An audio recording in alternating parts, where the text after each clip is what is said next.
Hare Krishna. So ఈరోజు చివరి రోజు. ఈ 18 రోజులలో భగవద్గీత అవగాహనము అనేటువంటి ఈ కార్యక్రమంలో చివరి రోజు మరియు చివరి అధ్యాయమైనటువంటి మోక్ష సన్యాస యోగము లేదా ముగింపు మోక్ష సన్యాస యోగము అనేటువంటి ఈ 18వ అధ్యాయాన్ని ఇస్కాన్ వ్యవస్థాపక ఆచార్యులైనటువంటి శ్రీల ప్రభుపాదుల వారి యొక్క బోధనల ఆధారంగా ఈ అధ్యాయాన్ని అవగాహన చేసుకోవడానికి ప్రయత్నం చేద్దాము. హరే కృష్ణ. ఓం అజ్ఞానతిమిరాంధస్య జ్ఞానాంజనశలాకయా చక్షుర్మిలితం యేన తస్మై శ్రీ గురవే నమః. నమో ఓం విష్ణుపాదాయ కృష్ణప్రేష్ఠాయ భూతలే శ్రీమతే భక్తివేదాంత స్వామినితి నామినే. నమస్తే సారస్వతే దేవే గౌరవాణి ప్రచారిణే నిర్విశేష శూన్యవాది పాశ్చాత్యదేశతారిణే. जय श्री कृष्ण चैतन्य प्रभु नित्यानंद श्री अद्वैत गदाधर श्रीवासादि गौर भक्त वृंदा. हरे कृष्ण कृष्ण कृष्ण हरे हरे, हरे राम राम राम हरे हरे. हरे कृष्ण. సో ఈ చివరి అధ్యాయమైనటువంటి ముగింపు సన్యాసం యొక్క పూర్ణత్వము, దీన్నే మోక్ష సన్యాస యోగము అని పిలువబడేటువంటి ఈ అధ్యాయము. వాస్తవానికి భగవద్గీత మరి ఆ శ్రీకృష్ణ భగవానుడు అర్జునుడికి తాను బోధించదలుచుకున్నటువంటి బోధనలన్నీ కూడా ఆ 17వ అధ్యాయంతోనే ముగింపు అయినటువంటిది. సో ఇప్పటి వరకు చెప్పుకున్నటువంటి ప్రభు మీకు చక్కగా వివరించినటువంటి అధ్యాయం శ్రద్ధాత్రయ విభాగములు. అంటే మనిషి యొక్క శ్రద్ధ సాత్వికంగాను రాజసికంగాను తామసికమును 3 రకాలుగా ఉంటుంది అనేటువంటిది. మరి వాటిని అనుసరించి ఏ విధంగా అతడు వ్యవహరిస్తాడు, అతని యొక్క ఆహార నియమాలు ఎలా ఉంటాయి, అతను చేసేటువంటి యజ్ఞాలు దానాలు తపస్సులు ఇవన్నీ కూడా ఏ విధంగా ఉంటాయి అని చెప్పి ఆయన చివరికి వేదాల నుండి ఓం తత్సత్ అనేటువంటి పదాలను తీసుకోవడం. ఆ తర్వాత చివరి శ్లోకంలో మరి ఎందుకంటే ఆ ఓం తత్సత్ అనేటువంటి పరమోత్కృష్టమైనటువంటి పదాలు నానా రకాలుగా వాడబడినటువంటి విషయాలను శ్రీల ప్రభుపాదులు వారు వారి యొక్క భాష్యంలో వివరిస్తారు. మీరు లెవెల్ 2లో ఆ భాష్యంలో చూడవచ్చు. అయితే చివరి శ్లోకంలో ఆయన ఈ విధంగా చెప్తారు, ఓ పార్థ, భగవంతునిపై విశ్వాసం లేకుండా చేయబడేటువంటి యజ్ఞమైన దానమైన లేదా తపస్సైన అశాశ్వతమైనది, అంటే అసత్గా పిలువబడేటువంటిది. ఈ భౌతిక జగత్తులో నిరంతరము మార్పు చెందేటువంటిది. మరి ఏదైనా కూడా అది క్షీణించిపోయేటువంటిదే, నశించిపోయేటువంటిదే అసత్ అని చెప్పబడుతుంది. అటువంటి అసత్తులను గురించి మనము ఆలోచించినట్లయితే అది ఈ జన్మలో కానీ తర్వాత జన్మలో కానీ ఎప్పటికీ కూడా అది ఉపయోగపడినటువంటిది. ఓన్లీ ఆధ్యాత్మిక అంశాలు మాత్రమే మనకి ఉపయోగపడేటువంటివి. అందుకే దాని అర్థంగా మనం చేసేటువంటి యజ్ఞమైన దానమైన తపస్సైనా ఆధ్యాత్మిక లక్ష్యం లేకుండా చేసేది ఏదైనా అది పనికిరానిదే అవుతుంది, అసత్ అవుతుంది అని చెప్తారు. సో కాబట్టి మరి ఇంతవరకు ఆ కృష్ణ భగవానులు చెప్పినట్లుగా ఆధ్యాత్మిక విధానాలలో భక్తి యోగంలోనే పాల్గొనాలి అని చెప్పడం ముగింపుగా దాదాపుగా అయిపోయినటువంటిది. కానీ ఈ 18వ అధ్యాయం ఏంటంటే పూర్వము చెప్పినటువంటి అంశాలు ఏవైతే ఉన్నాయో వాటన్నిటిని ఒక దగ్గర క్రోడీకరించి ఆ 17 అధ్యాయాల యొక్క సారంగా మనకి భగవద్గీతలో 18వ అధ్యాయము ఉంటూ ఉంటుంది. ఎందుకంటే మరి అంతకు ముందు చెప్పినటువంటి ఆ పదాల యొక్క అంశము, అలాగే ఈ అధ్యాయంలో మొదటి శ్లోకాన్ని మనం చూసినట్లయితే అర్జునుడు ఈ విధంగా అంటూ ఉంటాడు. సన్యాసస్య మహాబాహో తత్వమిచ్చామి వేదితుం త్యాగస్య చ హృషీకేశ పృథక్ కేశిని సూదన. అర్జునుడు అంటూ ఉంటాడు, ఓ కృష్ణ, ఓ అంటే ఇక్కడ ఆయన్ని ఓ మహాబాహు, ఓ ఋషికేశ, ఓ కేశిని సూదన అంటే ఓ కేసి సంహార, ఓ కేశి అనేటువంటి రాక్షసుణ్ణి, అసురుని, దానవుణ్ణి సంహరించినటువంటి వాడా, ఓ ఇంద్రియ ఆదిశ. ఋషికేశ అంటే ఇంద్రియాలను ఆధీనంలో ఉంచుకోగలిగినటువంటి వాడు, ఇంద్రియాధీశుడు.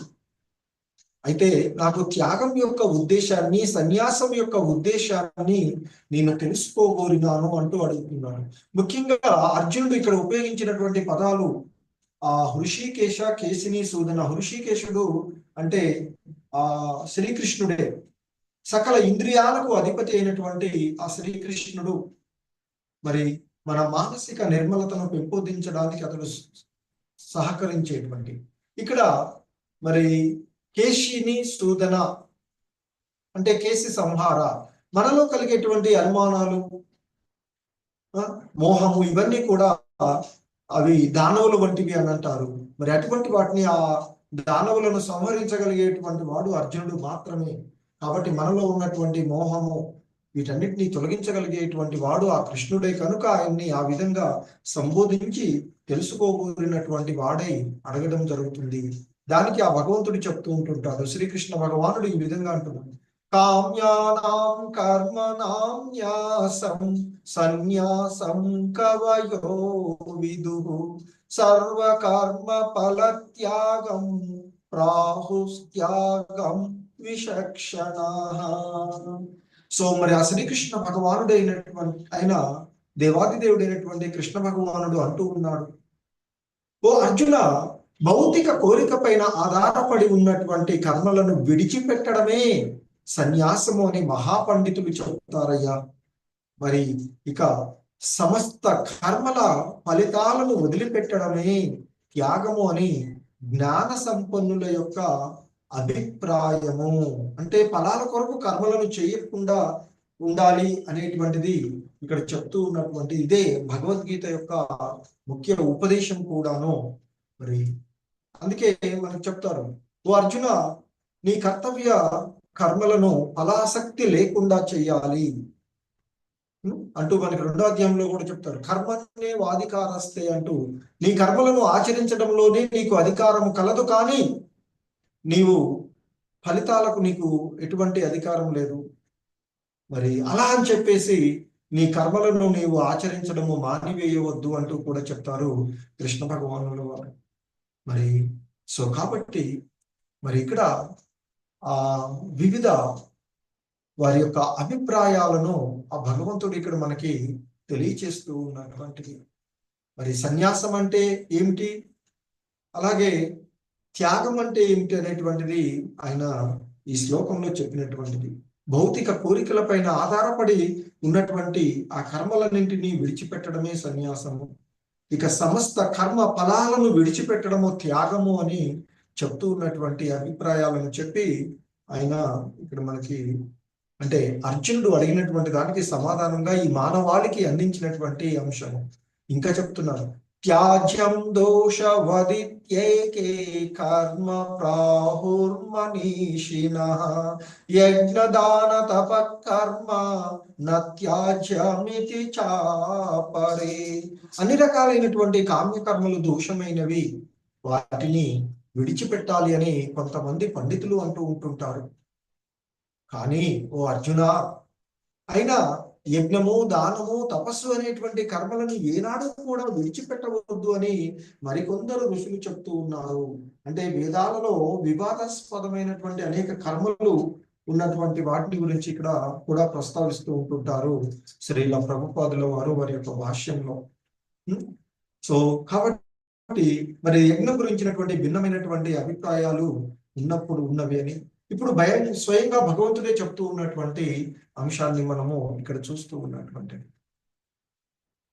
ఇంకా చెప్తున్నారు ఆయన, యజ్ఞదాన తప కర్మ నత్యాజ్యం కార్యమేవ తత్ యజ్ఞోదానం తపశ్చైవ పావనాని మనీషిణాం. యజ్ఞము, దానము, తపస్సు, కర్మలను ఏనాడు విడిచిపెట్టవద్దు. అవి భగవంతుడి యొక్క అభిప్రాయం చెప్తూ ఉన్నారు ఇప్పుడు ఆయన. సో కాబట్టి ఓ అర్జున, యజ్ఞము, దానము, తపస్సు వంటి కర్మలను విడిచిపెట్టకూడదు, ఎన్నడూ కూడా విడిచిపెట్టవద్దు. వాటిని తప్పక ఆచరించవలెను. వాస్తవానికి యజ్ఞమైన, దానమైన మరియు తపస్సులైన మహాత్ములుగా చెప్పబడేటువంటి వారిని కూడా అవి పవిత్రీకరణం చేస్తాయి. సో కాబట్టి యోగులు అనేటువంటి వారు మానవ సమాజ పురోగతి కొరకే వారి యొక్క కర్మలను ఆచరిస్తూ ఉండాలి అని చెప్తూ ఉంటారు. ఇక మనిషి ఆధ్యాత్మికంగా అంటే భక్తి భావనలలో జీవిస్తూ మరి ఆ ఆధ్యాత్మిక జగత్తు వైపుకు పురోగమనం చేయడానికి మనకి ఎన్నో రకాలైనటువంటి శాస్త్రాల్లో సూచించబడినటువంటి అంశాలు ఉన్నవి. వాటిని ఆచరిస్తూ మరి యజ్ఞ యాగాదులు చేస్తూ వాటిని పురోభివృద్ధి చెందాలి, ఆధ్యాత్మిక జీవితం వైపుకు పురోగమించాలి అంటూ చెప్తూ ఉన్నటువంటిది. సో ఇంకా చెప్తున్నారు ఇక్కడ ఈ శ్లోకంలో ఆ భగవాన్లు వారు ఇంకా కంటిన్యూ చేస్తూ చెప్తున్నటువంటి అంశము, ఏతాన్యపి తు కర్మాణి సంగం త్యక్త్వా ఫలాని చ కర్తవ్యానీతి మే పార్థ నిశ్చితం మతముత్తమం. సో మరి ఓ అర్జున, ఈ కర్మలన్నింటినీ కూడా మమకార ఆసక్తి మరియు ఫలాపేక్ష లేకుండా చేయాలి. ఇది నేను చేస్తున్నాను కాబట్టి ఇది నాకే కావాలి అనేటువంటి భావన, ఇది నాకు బాగా ఇష్టం అందుకే నేను ఇది చేస్తున్నాను అంటూ అలా మమకార ఆసక్తి కానీ దానిపై వచ్చేటువంటి ఫలాల గురించి కానీ ఆలోచించకుండా, అంటే ఫలాపేక్ష లేకుండా వాటిని ఒక కర్తవ్యంగా, మనకి అవకాశం వచ్చింది కాబట్టి దీన్ని మనం నెరవేర్చాలి అనేటువంటి ఒక భావనగా భావించి చెయ్యాలి. మరి ఇదే నా యొక్క అభిప్రాయము అర్జున అంటూ ఆ కృష్ణ భగవానులు వారు చెప్తూ ఉన్నటువంటి అంశాలు.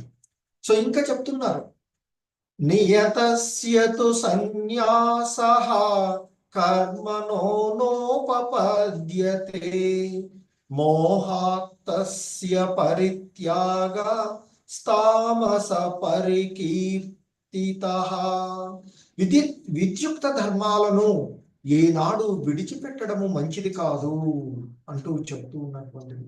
అంటే భౌతిక తృప్తి కొరకు ఉన్నటువంటి కర్మలను విడిచిపెట్టాలి తప్ప మనిషి ఆధ్యాత్మిక కలాపాలను, మరి ఆధ్యాత్మికంగా పురోభివృద్ధి చెందించేటువంటి దేనిని కూడా వదిలివేయకూడదు అని చెప్తారు. అందుకే విద్యుక్త ధర్మాలు, మన ధర్మం, మన స్వధర్మము, ఆ భగవంతుడిని సేవించడము, ఆధ్యాత్మికంగా మనమేంటి, మనకు భగవంతుడికి ఉన్న సంబంధం ఏమిటి తెలుసుకోవాలి.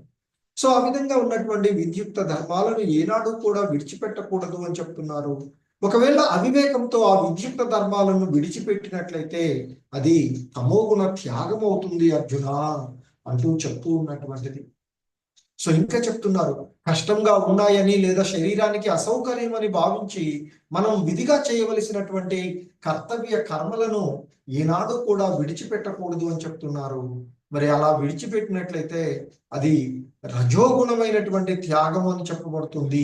అటువంటి త్యాగము ఎప్పటికీ కూడా క్షేమదాయకమైనది కాదు. అది జీవుడి యొక్క ఉన్నతికి ఏ విధంగానో దోహదపడదు అంటూ చెప్తూ ఉన్నటువంటి.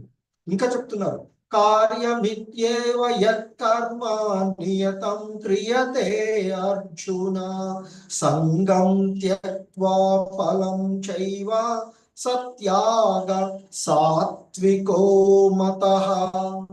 ఇంకా ఆ భగవంతుడు కొనసాగిస్తూ చెప్తూ ఉన్నారు అర్జునుడు, ఓ అర్జున, తన విద్యుక్త కర్మలను కర్తవ్య బుద్ధితో నిర్వహిస్తూ సమస్త భౌతిక సాంగత్వాన్ని, ఫలాసక్తిని విడిచిపెట్టినప్పుడు మరి అటువంటి త్యాగాన్ని సాత్విక గుణ త్యాగము అంటూ చెప్తారు అర్జున అంటూ ఫలాసక్తి లేకుండా పనిచేయాలి అనేది చెప్తున్నారు.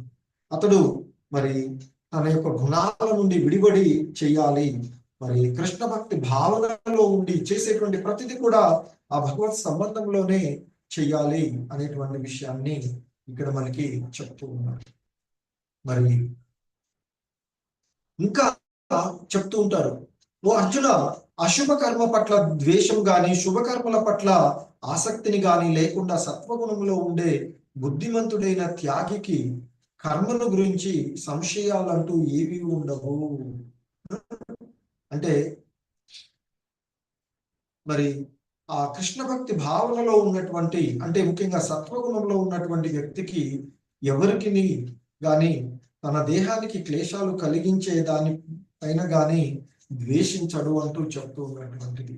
సో అలాగే ఇంకా చెప్తూ ఉన్నారు, నహి దేహ భృతా శక్యం త్యక్తుం కర్మాణ్యశేషతః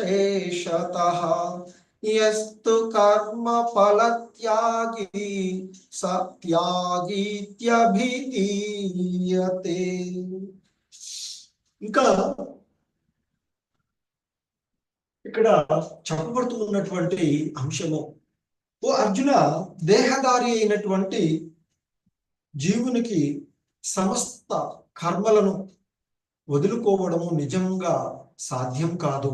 అంటే దేహదారి అయినటువంటి వానికి కర్మలన్నింటినీ వదులుకోవడం అనేది నిజంగా సాధ్యం కాదు. కానీ కర్మ యొక్క ఫలాలను త్యజించవచ్చు. అలా త్యజించేటువంటి వ్యక్తి నిజమైన త్యాగి అనబడతాడు అర్జున అంటూ చెప్తూ ఉన్నారు కృష్ణ భగవానుల వారు అర్జునుడితో.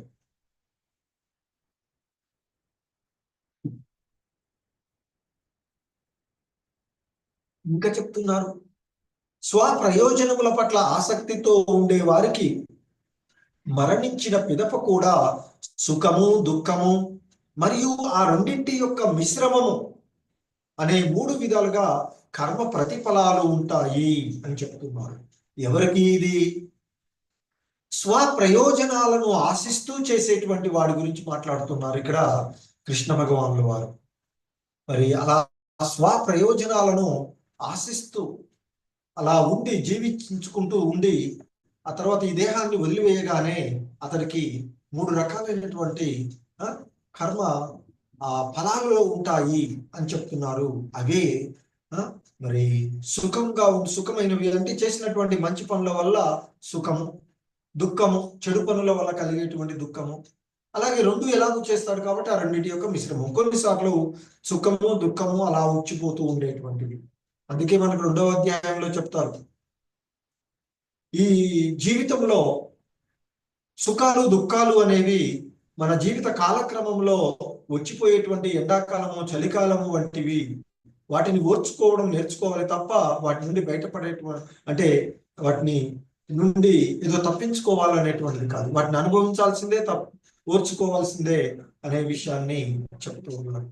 సో కాబట్టి ఇక్కడ మరి శుభ ఫలాలు అశుభమైనటువంటివి ఆ రెండింటి యొక్క మిశ్రమాలు ఉంటాయి ఎవరికి? స్వప్రయోజనంతో పనులు చేసేటువంటి వాడు.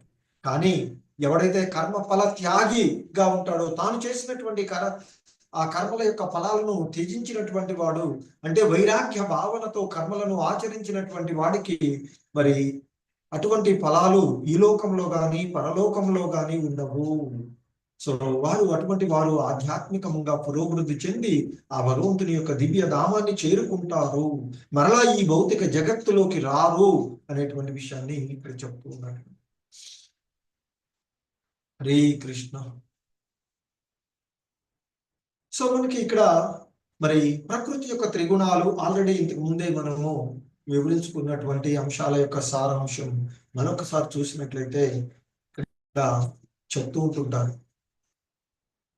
ప్రకృతి త్రిగుణముల పరంగా గుణాలు భేదాన్ని బట్టి, అంటే ఆ గుణాల యొక్క భేదాన్ని బట్టి జ్ఞానము కర్మ కర్త అనే వానికి సాంఖ్యశాస్త్రం 3 విధాలుగా విభజించింది అని చెప్తున్నారు.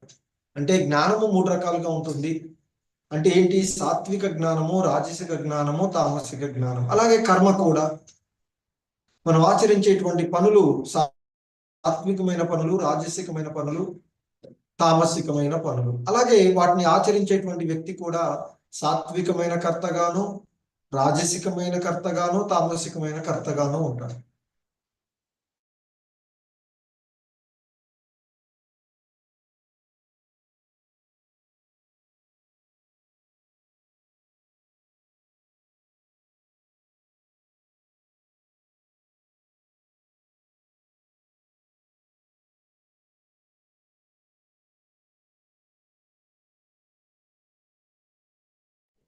మీ వాయిస్ వినిపించట్లేదు ప్రభుజీ.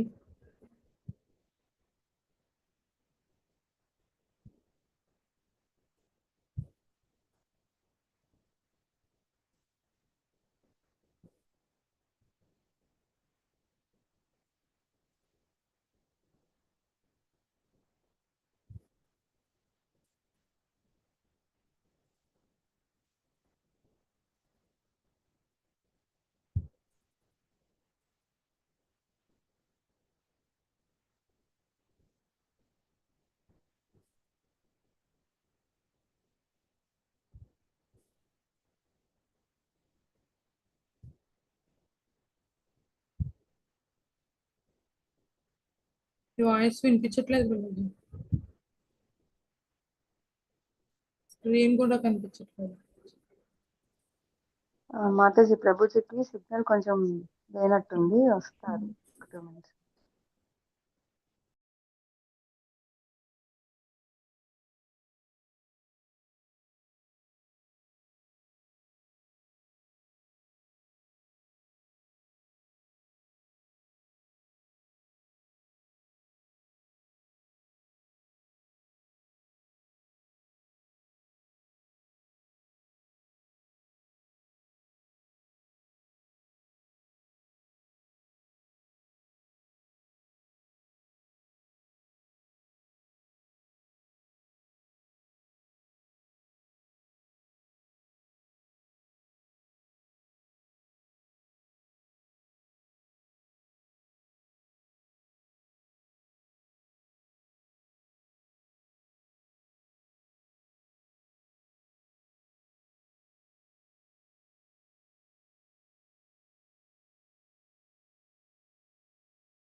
హరే ప్రభుజీ. వినిపిస్తుంది ప్రభుజీ.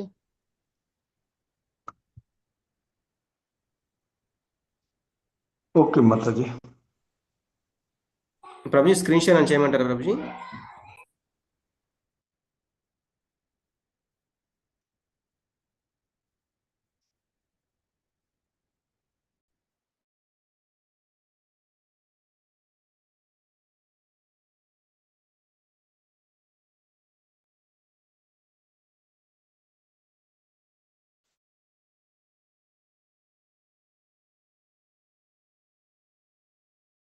ప్రభు ఉందా ఇది మీ దగ్గర? హరే కృష్ణ. ప్రభుజీ 18th చాప్టర్ ఉందా ఇది? ఉంది ప్రభుజీ, చేస్తాను ప్రభుజీ. ఓకే. పంపించాను అనుకుంటా కదా. ఓకే.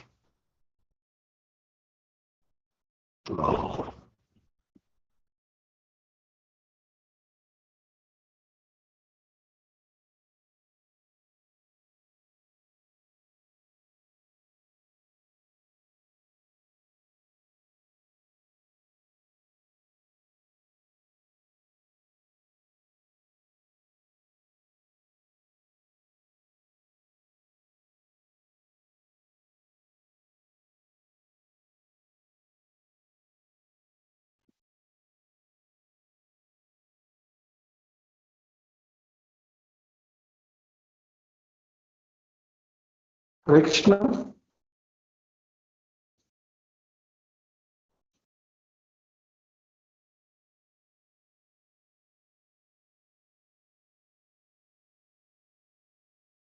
ఓకే ప్రభుజీ. ఇక్కడి నుంచి ఇంటికి ప్రభు. ఎస్ ప్రభుజీ, ఇక్కడి నుంచి Prabhuji. Okay. Hare Krishna. So sorry for the inconvenience. Hare Krishna. So ఇక్కడ మన యొక్క మనస్తత్వము మన యొక్క గుణాలను బంధిస్తూ ఉంటాయి అని చెప్తుంటారు. అంటే మనము ఏ రకమైనటువంటి, అంటే సత్వగుణంలో ఉన్నామా, తమో గుణము, రజోగుణము అనేటువంటి ఈ గుణ సంబంధ విషయాలు ఏ విధంగా జీవులను బంధిస్తూ ఉంటుందో అది అంతకుముందు అధ్యాయాల్లో కూడా మనము చూసినటువంటిది. అందుకే ఇక్కడ చెప్తుంటారు, ప్రకృతి త్రిగుణముల పరంగా గుణాల యొక్క భేదాన్ని బట్టి జ్ఞానము, కర్మ, కర్త అనే వాటిని సాంఖ్య శాస్త్రము 3 విధాలుగా విభజించింది. వాటిని గురించి నేను తెలియచేస్తాను అని చెప్తున్నారు. అంటే ఈ జ్ఞానము 3 రకాలుగా ఉంటుంది. సాత్విక జ్ఞానము, రాజసిక జ్ఞానము, తామసిక జ్ఞానము. అలాగే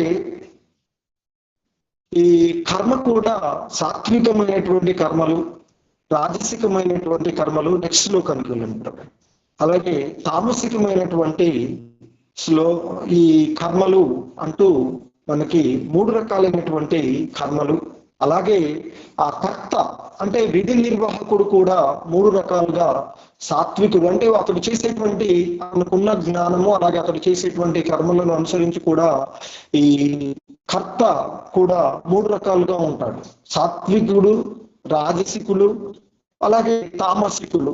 ఇంతకుముందు మనము ఎలాగో చూసాము, దైవ అసుర స్వభావాలు కలిగిన వాళ్ళు అంటూ. సో మరి ఇక్కడ ఏ జ్ఞానము ద్వారానైతే మరి జీవుడు అన్ని ప్రాణులన్నింటిలోనూ అఖండంగాను అవిభక్తంగాను విభజించబడిన వారందరిలో భగవానుడు అవిభక్తమైనటువంటిగా ఉన్నాడు అన్ని ఆత్మ వస్తువుని చూడగలగడమే సత్వ, అంటే ఆ జ్ఞానము సత్వగుణంలో ఉన్నటువంటి జ్ఞానము అని చెప్తారు. అలాగే జీవులు వేరువేరుగా కనిపిస్తూ ఉన్నప్పుడు ఆ వేరువేరుగా ఉండేటువంటి జీవులలోని ఆత్మలు వేరువేరుగా ఉన్నట్లు ఎవడైనా భావిస్తే అది తామసికమైన రజోగుణమైనటువంటి జ్ఞానంగా చెప్పబడుతుంది. ఇక మరి ఏ జ్ఞానం ద్వారా అయితే మనిషి అత్యల్పమైనటువంటి ఏదో ఒక రకమైనటువంటి కర్మకు దాని యొక్క వాస్తవిక జ్ఞానం లేకుండా అదే సర్వమైనట్లు భావిస్తూ ఇక ఆ, అంటే తత్వము తగిన కారణం ఏది లేకుండా సమస్తము అదేనటువంటి ఒక సంకుచితమైనటువంటి భావనలతో వాటి మీద ఆసక్తిని కలిగి ఉండేటువంటి అదే సర్వమైనట్లుగా ఆసక్తుడవుతాడో అది తమోగుణమైనటువంటి జ్ఞానంగా చెప్పబడుతుంది. అలాగే ఆసక్తి, అభిమానము, అనురాగము, ద్వేషము, ఫలాపేక్ష లేకుండా శాస్త్రాలను అనుసరించి చేసేటువంటి ఆ కర్మలు ఏవైతే ఉన్నాయో వాటిని సాత్వికమైనటువంటి కర్మలు అని.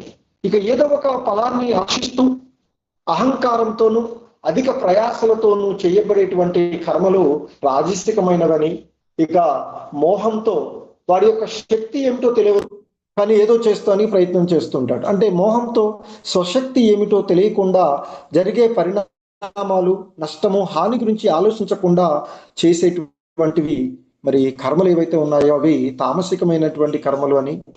ఇక మరి ఎవరైతే ఫలాపేక్ష అహంభావాన్ని వదిలి ధైర్యంతోనూ ఉత్సాహంతోనూ జయాపజయాలను లెక్క చేయకుండా ఎవడైతే కర్మలను ఆచరిస్తూ ఉంటాడో అటువంటి వాడు సాత్వికమైనటువంటి నిర్వాహకుడు లేదా కర్త అని.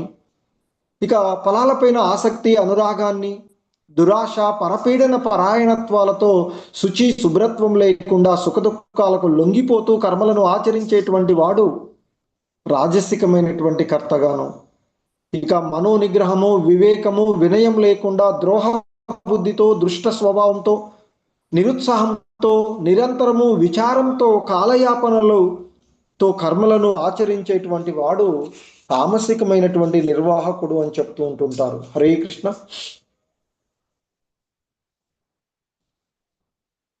హరే కృష్ణ ప్రభు. సో ఇంకా మనము చూసినట్లయితే ఆ భగవానుడు చెప్తుంటాడు, క్రమపరచబడినది సంగత్వ రహితంగాను రాగద్వేషాలు లేకుండా ఫలవాంఛ లేకుండా చేయబడేది అయిన కర్మ సత్వగుణంలో ఉన్నదిగా చెప్పబడుతూ ఉంటుంది అని చెప్తూ ఉన్నటువంటిది. ఇంకా ఆయన మనకి ఇక్కడ చెప్తున్నారు, ఓ ధనంజయ, గుణ భేదాలను బట్టి బుద్ధి, ధైర్యము మూడేసి విధాలుగా ఉంటుంది. అంటే బుద్ధి కూడా సాత్వికమైన బుద్ధి, రాజసికమైన బుద్ధి, తామసిక బుద్ధి, ధైర్యం కూడా అంతే, 3 రకాలుగాను. వాటిని గురించి నేను వివరిస్తాను, విను అంటూ చెప్తున్నారు. అలాగే మరి ఈ జీవుడు రమించేటువంటి 3 విధాలైనటువంటి సుఖాలు అంటే సాత్వికమైన సుఖము, రాజసికమైన సుఖము, తామసిక సుఖము, మరియు సర్వ దుఃఖాల నుండి విముక్తి దశ చేరడం గురించి, అంటే మరి ఈ బంధనాలన్నిటి నుండి కూడా బయటపడేటువంటి మార్గాలను నేను నీకు తెలియచేస్తాను, విను అర్జున అంటూ చెప్తున్నారు. హరే కృష్ణ. సో అందులో మరి బుద్ధి సాత్వికమైనది, రాజసము, తామసికమైనది అంటే ఏమిటో చెప్తున్నారు. మరి ఏ బుద్ధిని సాత్వికమైనటువంటి బుద్ధి అంటారంటే ఇక్కడ చెప్తూ ఉన్నటువంటి అంశంలో మరి కర్మ మార్గాన్ని, సన్యాస మార్గాన్ని, కర్తవ్య అకర్తవ్యాలను, భయ అభయాలను, బంధాన్ని, మోక్షాన్ని, ఏది బంధితమవుతుంది, ఏది మనకు మోక్షదాయకంగా ఉంటుందో వాటిని తెలుసుకోగలిగేటువంటి, అంటే ఏది కర్మ మార్గము, ఏది సన్యాస మార్గము, ఏది కర్తవ్యము, ఏది అకర్తవ్యం, ఏది చేయకూడదు, ఏది భయపరమైనది, ఏది భయరాహిత్యమైనది, ఏది మనల్ని ఈ భౌతిక జగత్తులో బంధిస్తుంది, ఏది మనకి మోక్ష మార్గాన్ని ఇస్తుంది, ఏది ఆధ్యాత్మిక లోకాలకు చేర్చుతుంది అనేటువంటి దాన్ని గ్రహించగలిగేటువంటి బుద్ధి సాత్వికమైన బుద్ధి అంటున్నారు. ఇక ధర్మాధర్మాలు, కార్య అకార్యాలను సరిగా తెలుసుకోలేని కన్ఫ్యూజన్లో ఉండేటువంటి బుద్ధి రాజసికమైన బుద్ధి. ఇక ఏ బుద్ధి ద్వారా అయితే ధర్మాన్ని అధర్మంగాను, అధర్మాన్ని ధర్మంగాను, అంటే ప్రతి విషయాన్ని విపరీతంగా భావించేటువంటి బుద్ధి తామసిక బుద్ధి. అలాగే సంకల్పం, మనసు, ప్రాణము, ఇంద్రియాలు, వాటి యొక్క వ్యాపారాలు, అంటే వాటి యొక్క అంశాలు యోగ సాధనలో నిలబెట్టగలిగేటువంటి నిశ్చలమైనటువంటి ధైర్యమే సాత్వికమైనటువంటి సంకల్పము లేదా ధైర్యము అని చెప్తారు. ఇక ధర్మ అర్థ కామాల పట్ల అభిలాష, అభిమానము, ఫలాభిలాష ఉండే ధైర్యము, ఆ విధంగా సంకల్పం ఉంటే అది రాజసికమైన సంకల్పం అని. ఇక సక్రమంగా ఆలోచించలేనటువంటి బుద్ధి లేనివాడు నిద్ర, భయము, దుఃఖము, విషాదము, మదములను విడిచిపెట్టకుండా చేసేటువంటి సంకల్పము తామసిక సంకల్పము అని. మరి ఏ సుఖమైతే ప్రారంభంలో విషములా ఉన్నా చివరకు అమృత సమానమవుతుందో అది సాత్వికమైనటువంటి సుఖము లేదా ఆనందము అని. మొదట అమృతంలాగా ఉంటుంది, తర్వాత చివరికి అది కాలక్రమంలో విషంలాగా మారేటువంటిది. కొన్ని రకాలైనటువంటి వ్యసనాలు చూస్తూ ఉంటుంటాం మనం. సిగరెట్ తాగడం లేదా మందు తాగడం అనేది మొదట్లో ఏదో కొంచెం ఎంజాయ్ అనిపిస్తుంది, కాలక్రమంలో వివిధ రకాలైనటువంటి రోగాల బారిన పడేటువంటి పరిస్థితి. మరి ఇక నిద్ర, బద్ధకము, ప్రమాదాల వల్ల జనించి ఆదిలోను అంతంలోను కనీసం రాజసికమన్న ప్రారంభంలో కొద్దో గొప్ప ఓకే అనిపిస్తూ ఉంటుంది.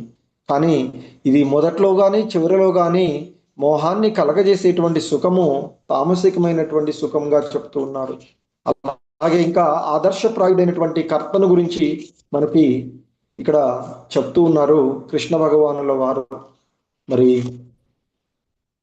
ఇక్కడ ఈ సమాజంలో ఉండేటువంటి జీవులను ఇంతకుముందు కూడా మనకి వచ్చి ఉంటుంది, వారి యొక్క గుణాలను బట్టి, వారి యొక్క స్వభావాలను బట్టి, వారిలో ఉండేటువంటి గుణాలు, వారు చేస్తూ ఉన్నటువంటి పనులను అనుసరించి, మరి ప్రకృతి త్రిగుణాలను అనుసరించి, తమ స్వభావాల నుండి పుట్టినటువంటి గుణాలను అనుసరించి ఈ మానవ సమాజాన్ని 4 వర్ణాలుగా వర్గీకరించబడినవి అని చెప్తారు. అవే బ్రాహ్మణులు, క్షత్రియులు, వైశ్యులు, శూద్రులు అనేటువంటి 4 రకాలైనటువంటి వారు. సో అందులో బ్రాహ్మణులను గురించి నెక్స్ట్ శ్లోకంలో మనకి చెప్తూ ఉన్నారు ఆయన. మరి హరే కృష్ణ. శమోదమస్తప చౌచం క్షాంతిరార్జవమేవ చ జ్ఞానం విజ్ఞానమాస్తిక్యం బ్రహ్మ కర్మ స్వభావజం. శమము అంటే ప్రశాంతత, దమము అంటే ఇంద్రియ నిగ్రహము, తపస్సు, స్వచ్ఛత, సహనము, చిత్తశుద్ధి, జ్ఞానము, విజ్ఞానము మరియు ఇహ పరలోకములపైన విశ్వాసము. అంటే ఆధ్యాత్మిక జగత్తు అని, భౌతిక జగత్తు లేదా ఇంతకంటే కింద ఉన్నటువంటివి అటువంటి వాటిపైన అంటే శాస్త్ర సంబంధమైనటువంటి నమ్మక విషయాలపైన విశ్వాసం కలిగి ఉండడము అనేది మరి ఆ గుణాలు సహజంగానే బ్రాహ్మణుల యొక్క సహజ సిద్ధ స్వభావ కర్మ లక్షణాలు అర్జున అంటూ చెప్తూ ఉన్నటువంటిది.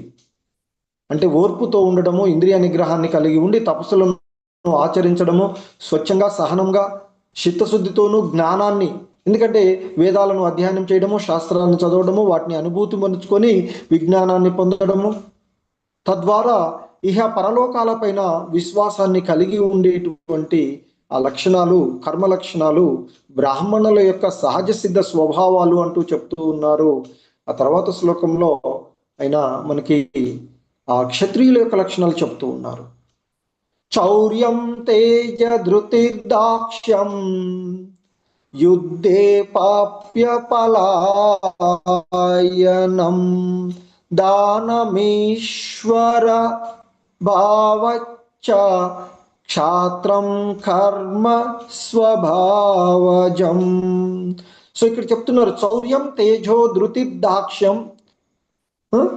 యుద్ధే చాప్య పలాయన అంటూ చెప్తున్నారు. అంటే చౌర్యము, మరి బలము, ధైర్యము, ఆయుధ విద్యలో నైపుణ్యము,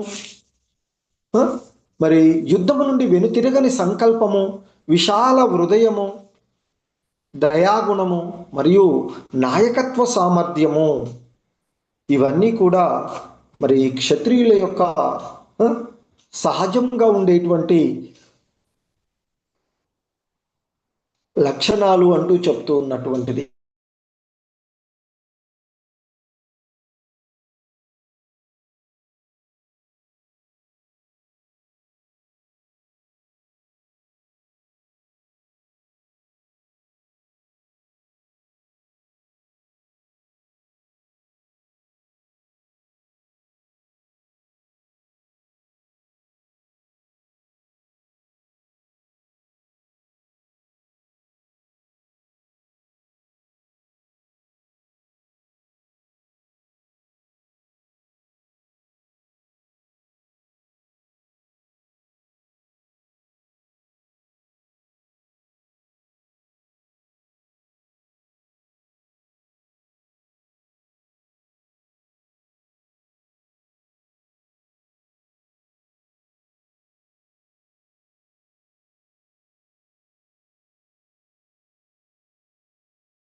హరే కృష్ణ ప్రభుజీ.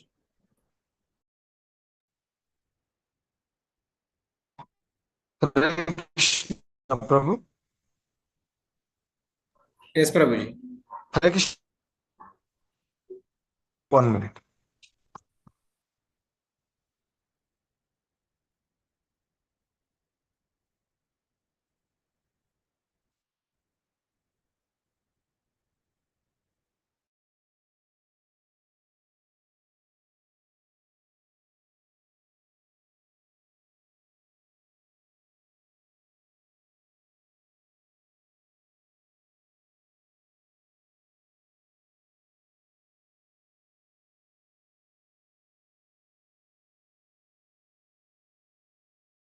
సో ఇంకా ఆయన వంటి క్రమంలో